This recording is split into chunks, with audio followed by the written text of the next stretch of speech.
You jot them down very quickly. You're not writing an essay, you're just jotting them down. And then you want to make sure that you have packet 3 out. And we're actually going to start on page 18 of packet 3. So if you're done, you can go ahead and go there. And we need to be finishing up. We've got about 30 seconds left on the bell ringer. So we need to be finishing up there. What the learning objective today, what we're going for, what we're trying to learn, what we're trying to practice, what we're trying to do is I will be able to use associations and text evidence to infer character motivation.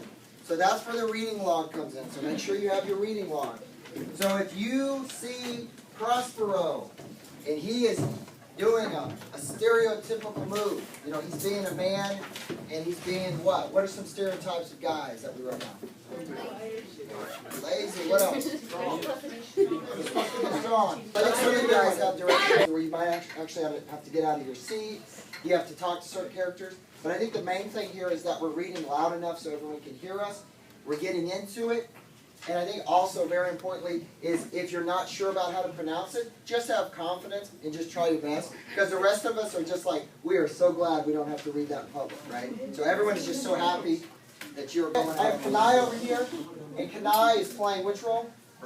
So let's give him a round of applause for going out on a limb, being courageous, play Ferdinand, and we have the seat. And then we have the beautiful, wonderfully talented Crystal Pierce, everyone's favorite. And Crystal's going to be playing Ariel, so let's give her a round of applause. All right, it says here that Ferdinand and Ariel come in, and Ariel, it says, is invisible. So she's got to cover herself up because she's invisible. She's a ghost. Okay. I don't like it when Crystal's invisible. I want to see Crystal, but this is, she's playing Ariel. So take it away. Okay. Ready? Come unto the jealous sins and then take these hands. Crush when you haven't kissed the wild winds with. Full is steadily here and there, and sweet spirits bear the burning heart.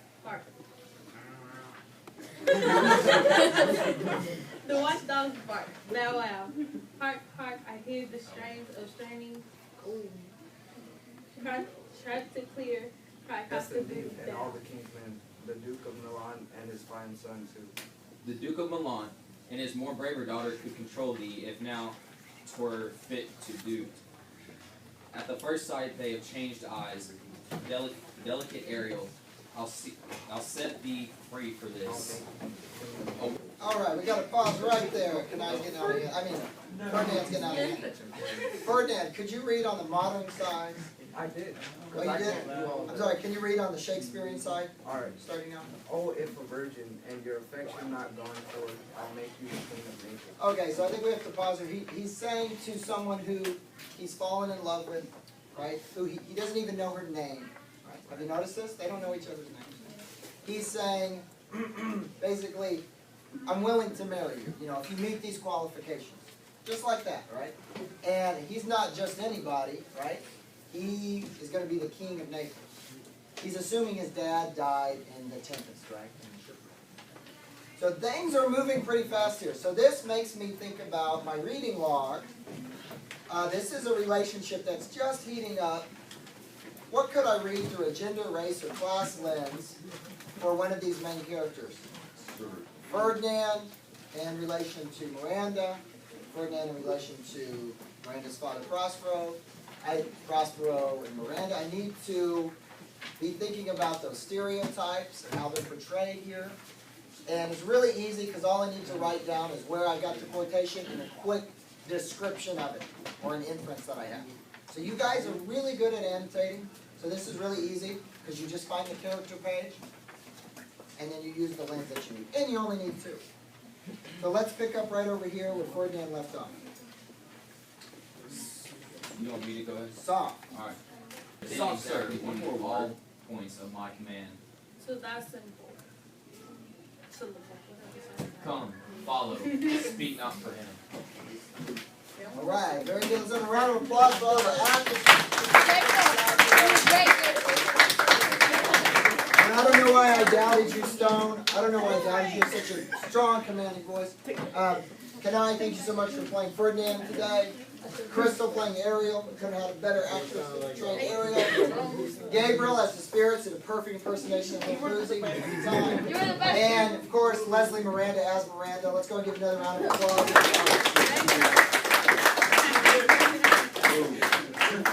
Alright, so I'm going to give you guys just 2 minutes. I'm just going to give you 2 minutes in the reading logs, and then we're going to transition to the DOL. I'm just going to give you 2 minutes. So while we were reading, Lizette getting good stuff on Miranda in the reading log. I saw Claudia get some stuff on. Who are you getting some stuff on Miranda? Miranda as well.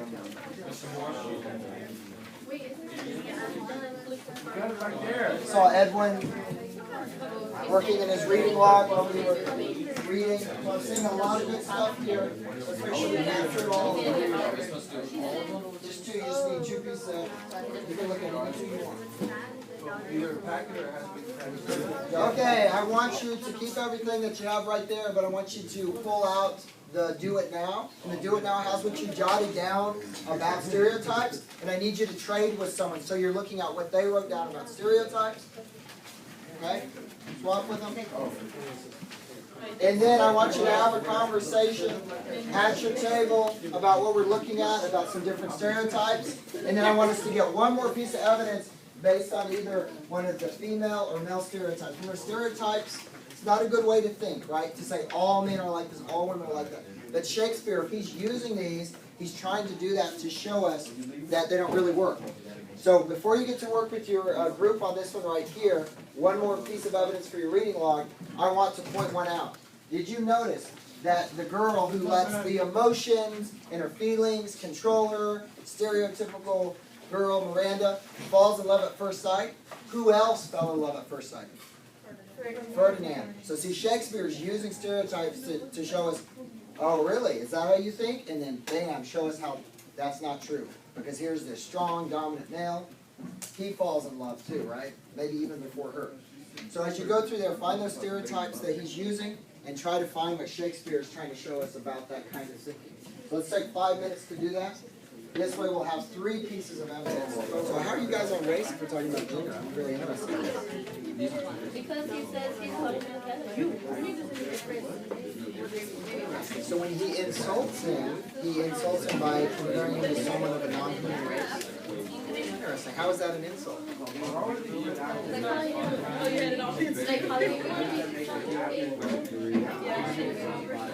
That's exactly right. So you're actually connecting this back to packet 2 when he calls Caliban thing. I bet you would get out in packet 2 and look at that and actually use that in the description. So it's like he's calling him a thing. It. And use that quotation. I don't know where that is. I think it's in packet 2 there. That's very good. You need to get your DOL because we swapped the department. And you need to do the DOL as quickly as you can. And as you're doing it, I just want to share with you from some of my awesome teams some of the stuff that I heard. I heard people talking about race lens. I heard people talking about power, class lens. I heard people talking about the gender lens. I heard all these different lenses. And everyone was talking about different stereotypes. But they were all talking about character motivation. Why Prospero treats Miranda like that. Why he acts differently when Ferdinand's around. Why Ferdinand acts the way he does and is so forward with Miranda. So everyone was looking at character motivation. So if you take a look at that multiple choice question you have for your DOL, that's what's really going on there, is we're looking at Prospero's motivation. Why he does or says what he does or says. Underneath there's a quick write. It just needs to be 1 or 2 sentences and use one of your pieces of evidence from your reading log. It doesn't have to be an SAR.